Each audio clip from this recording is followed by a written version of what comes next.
We have already defined that networking is super important for your job search, even more important than applying to jobs online. The more that you network, the easier that it gets. The better questions that you're going to start asking, the less fear or anxiety you will have whenever you reach out to somebody new, and the broader your connections are going to grow. For this lesson, make sure that you have your job search and networking tracker out and have the networking tab handy, as well as a copy of the networking cheat sheet. And we are going to go through these best practices together.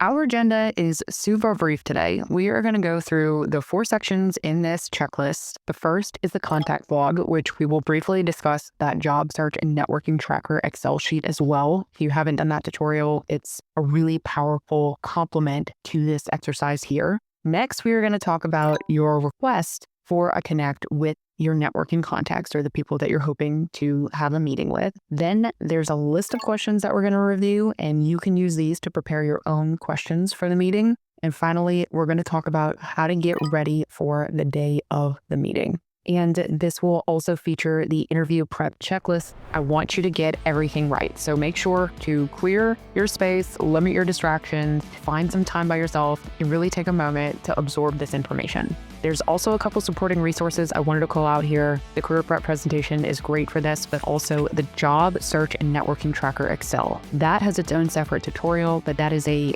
really important complement to this tutorial that we're going to go through here. And then also, I would say the interview prep checklist. That's a Word document that also has its separate tutorial, but it's a really great supplement to this networking cheat sheet here. Without further ado, let's jump in to section 1. First up, we are going to talk about your contacts log because we need to know who you are directing this exercise towards. So with your job search and networking tracker Excel sheet, you are going to brainstorm, research, and log prospective contacts who are associated with those desired jobs, companies, or fields that are all aligned with your career aspirations. There are 2 groups that I want to highlight that I think would be great for you to just bring dump everything that you can into that tracker, and I'll show the tracker in just a second. But the first is anyone that you know or is a mutual contact. So this could be people in your circles like your family, friends, school alumni, clubs, community organizations, or even local businesses. And then the second group is those you don't know. Those are these cold contacts. So that first group is your warm contacts, right? Your next group is your cold contacts. And these are people that you can research online. So this could be people at companies or in industries or serving in job titles that inspire you. A really great resource for this is LinkedIn and obviously Dr. Google, or I should say Yellow Pages Google. If you want to collect those people and their information, you can log all of that into the job search and networking tracker. And then I want you to refine your list and prioritize about 5 to 10 people to initially engage. If you are in the thick of actually pursuing a job and you are on the job hunt, take this exercise literally. So let me just quickly pop over so you can see this job search and networking tracker. Like I said, this has its own separate tutorial so that you can know all of the ins and outs of how to log your information into this document. However, just for this exercise here, this networking tracker tab, super useful to use as your contacts log. So here you'll put the contact name, professional title, company, their LinkedIn profile link, phone number, email, all of those contact details first and foremost. And then you'll move over to the outreach details. So this will be the date that you contacted them, your objectives for this particular relationship, any meeting request notes from yourself or from them. And then finally, if you do decide that this is somebody that you'd like to meet with, you have your meeting details here. So it could be the meeting date, the meeting details, the prep notes for that meeting, and meeting takeaways. This is a super helpful resource to use. I created and used this resource whenever I was going through the job hunt because there is going to be a million people you're talking to. You are going to talk to people in all kinds of places at different companies, recruiters, HR, people inside the company, etc. This is super helpful to have a very clear repository of all of the latest and greatest things that you talked about with that person and make sure you know who's who in the zoo. One of my bosses used to say that all the time on our projects is we'd have to map out all of the key stakeholders and she would say, we need to know who's who in the zoo. This is your who's who in the zoo. So for your first action item here, use that job search and networking tracker. If you see fit, if you want something else, that's fine. But use a tracker to allocate all of the details for the networking contacts that you feel are important for your job search process. Then you're going to want to prioritize about 5 to 10 contacts to initially engage using the tactics present in the networking checklist. So let's start to talk about those tactics in section 2, request a connect. Here, first, you are going to draft a note to a few of those prioritized contacts, requesting this short connect, which could be about 15 to 30 minutes. It could even be up to an hour, I would say, depending on the contact and your relationship with them, via either a call. It could be a call that's over the phone or through a digital meeting platform like Zoom or Google Meet. Or if you get the chance to do it in person, I would suggest that's best. However, most people nowadays, they might just be a little bit too busy to get away from work. If they do give you the opportunity in person, fantastic. That's wonderful. But just make sure that whatever their availability and preferences, you go with the method that works best for them. And for this reach out, just start with a very short intro about who you are, mention what interests you about why you want to connect with them, either because of their role, the company, their field, etc. And then simply form the request about asking them if they'd be open to a quick connect to share insights, and offer some dates and times and let them choose. So this could be, in the afternoons after a certain time. It could be certain windows that you give them, certain dates, certain times, but give them an array of different opportunities to say, these are times my schedule is flexible. Let me know if this works for you. And if none of these times work for you, let me know if there's something you'd prefer. This is just showing that you're super proactive, letting them know that you're serious about this time to connect with them and using their time respectfully. And like I said, people are busy, but they do want to help. And especially if you're respectful, specific, and prepared, they're more likely and more inclined to accept and go the distance to support you in your job search or professional endeavors. So upon their agreement, make the proper arrangements. So you need to be the one to drive the logistics. And I already kind of hinted at this, but set up a good space for either a virtual call or make a reservation for an in-person meeting. So for the virtual call, you be the one to send the Google Meet link or the Zoom link or Teams link, whatever it may be. You're the one, if you're meeting in person, to make a reservation if that's needed or make arrangements at the place that you are connecting. And then also for yourself, you want to prepare your attire. Trust me on this, whether it is virtual or in person, you want to make sure that you already know what you're going to wear so that the decision fatigue does not come in the day of and you have to pick something on the fly. Even if you're doing just a phone call and you're doing it in sweats, that's fine. Just try to make sure that you are comfortable and you feel confident in your attire. And just a side note, it's always better to be slightly overdressed than to be underdressed, especially if you're meeting in person. It shows that you really mean business whenever you are showing up to that meeting in a put together manner, and that you take them seriously and you're respecting their time and investment for meeting with you. Next on the list is you want to prepare to arrive on time. Just a little pro tip. If you're on time, you're late. Make sure that you show up early, whether it be in person, you show up at least 10 minutes early. Maybe I would even say 15 to 20 if there's extra time needed to budget for unexpected traffic or parking issues. Make sure that you definitely show up early and that you arrive at the place a few minutes early so you can get comfortable in the setting. You can understand and look at, especially if you're at a restaurant, look at the menu, kind of understand what you want ahead of time. You can go over your notes and prepare for that meeting so that you're not coming in and kind of scrambling to sit down and to get comfortable and everything. You have a minute to breathe and let your body acclimate. It's really important. Also, if you are meeting online virtually, be the first person on the call. Start the meeting early. I would even say like 2 minutes early if you're doing the virtual online meeting. Just make sure that you're the first one on the call and you're comfortable in that setting. Okay. Next, you want to send and or print your resume. I would say you could send it virtually ahead of time before the meeting, but also if you are in person, make sure that you print a copy and give that to your contact that you are meeting with so that they have something physical to take away. Another little tip, super helpful, I would suggest having a notebook and a pen handy for taking notes. This is both virtual and in person, super helpful for you to make sure that you are clearly understanding what takeaways you have from this meeting. It just really shows that you care, you're being intentional, you really value their time and what they're saying in the connect. Moving on, research the company where the contact is employed. This is really important for you to do your due diligence and do your homework. You want to make sure that you know about that company's mission and vision and core values and what initiatives they are currently embarking on as a company together. This also goes for the position that the person is in. So do your homework, do your research about their role title, about what responsibilities they typically have, about also the industry that they're in and what the trends are, maybe some major news articles about the latest and greatest things. And also, we're living in the age of AI, so there's really no excuse here. Go prompt and ask to help you understand a little bit more about the company background, the position background, and the industry of the latest and greatest things that are happening so that you can have a better understanding going into this Connect.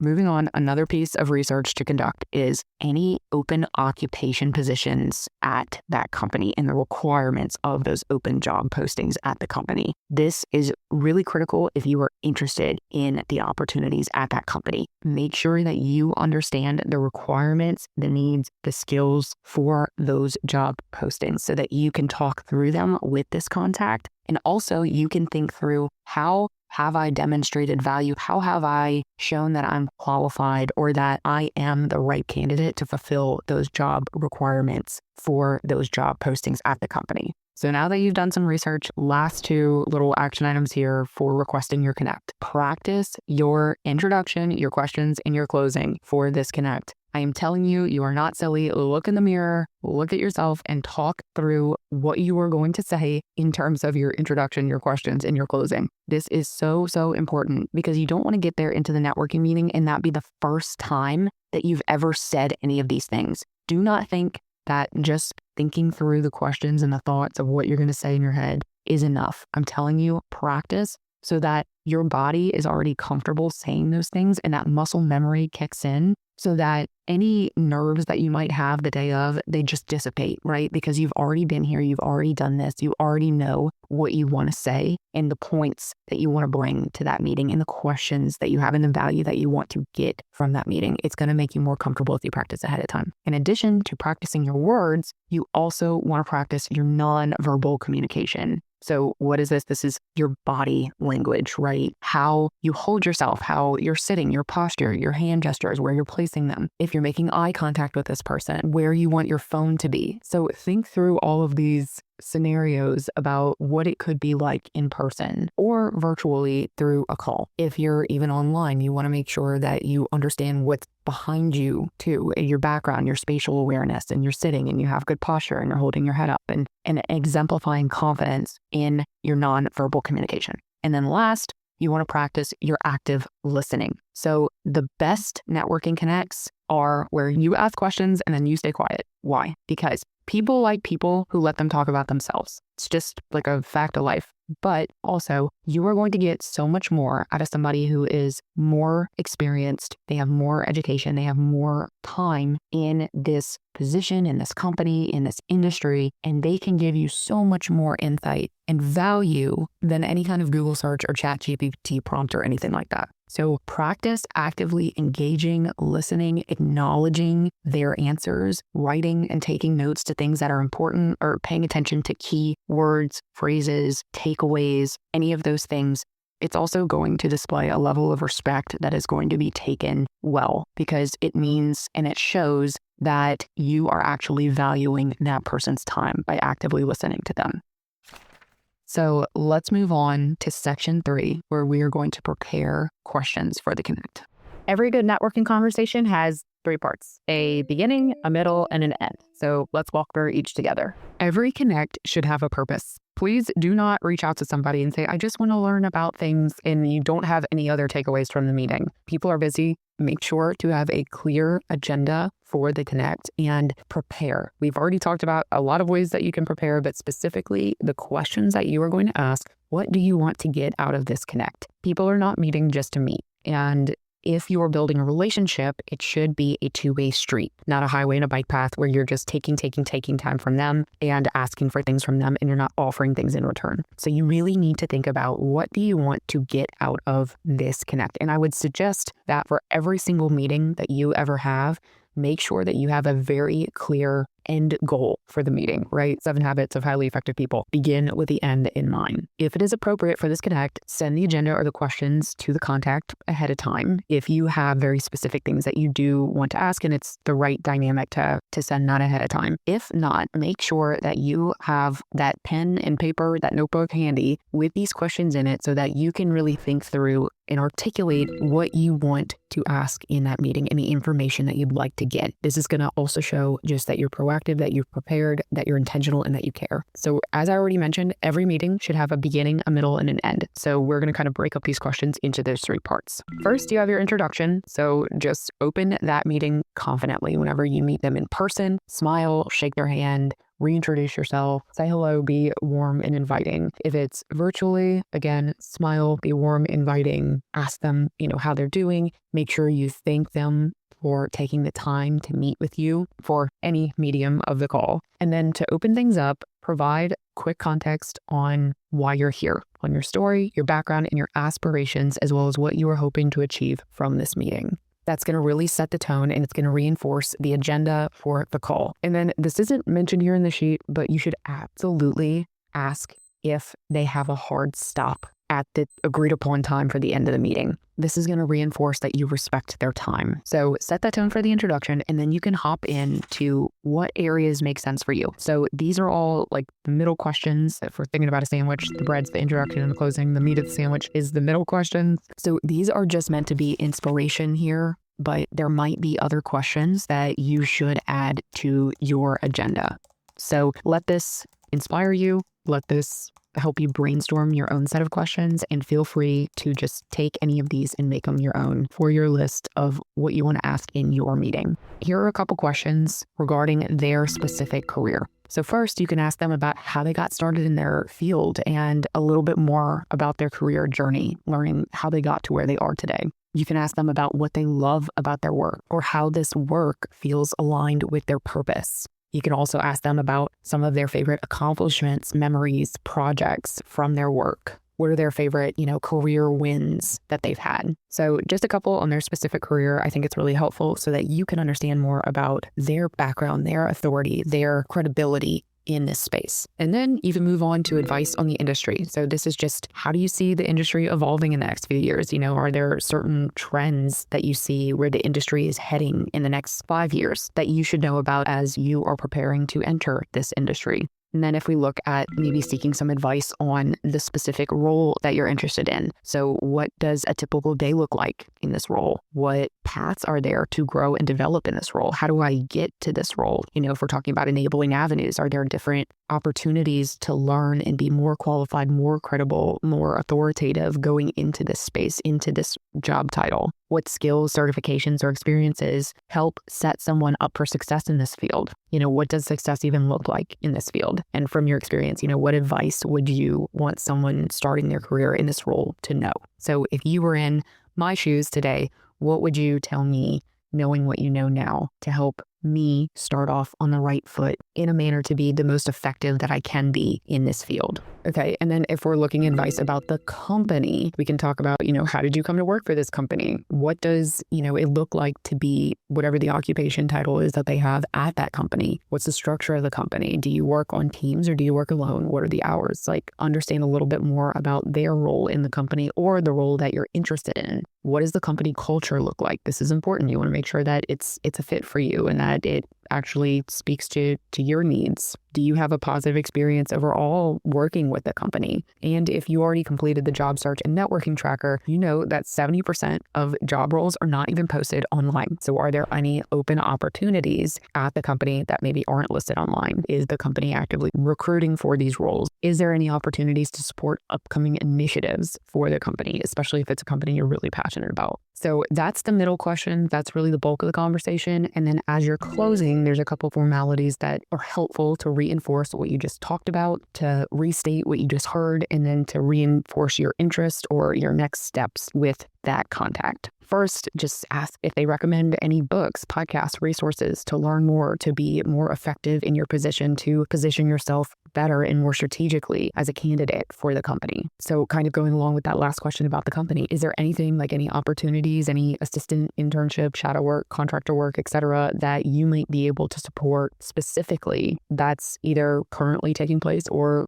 in the near future? And then if you have any last requests of that contact, or if they offered to support you in any additional capacity, like maybe a job referral, sending resources to you, reviewing your resume, getting in touch with other professional contacts, connecting on LinkedIn, make sure to discuss and review a summary of those action items and anticipated deadlines before the end of your connect timeframe, so before the end of your meeting. By doing this, you're showing them that you're actively listening and again, taking this super seriously. And then always thank them at the end of the meeting again for the time, the investment to speak with you. Let them know that you are going to keep them posted as you conclude your job pursuit. These questions are the bread and butter for you to be able to prepare your conversation topics, points, and questions for your meeting with this networking contact.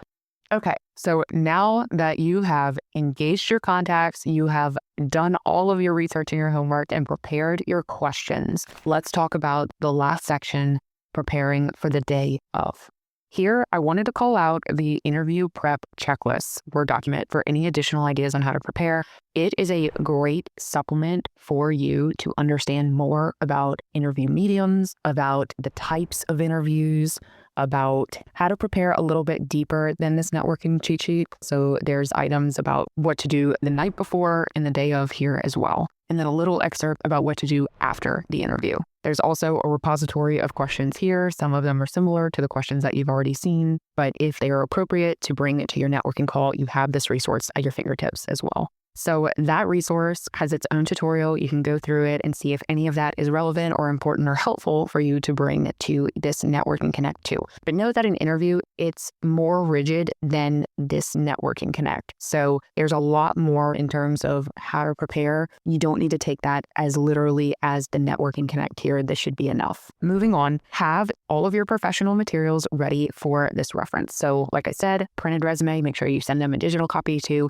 If you need your portfolio ready to showcase any of your work or your value or your items, make sure that you have that handy and ready too. And as a rule of thumb, always make sure that your LinkedIn is also up to date. Next, as we've already discussed, plain ample time for yourself to get dressed and ready for this connect. You already know what you're going to wear, so just make sure that you look nice and neat for this networking opportunity.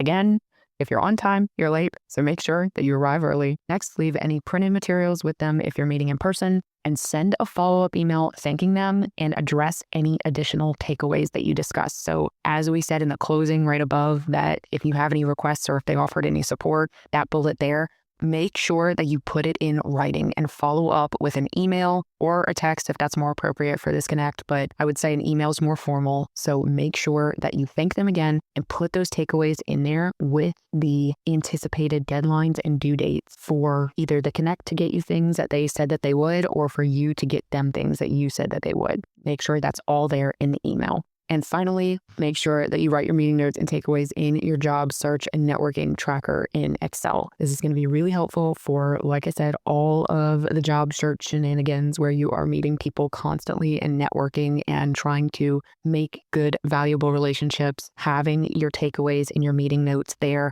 is going to help you make sure that you're keeping your head on straight and you know who's who in the zoo.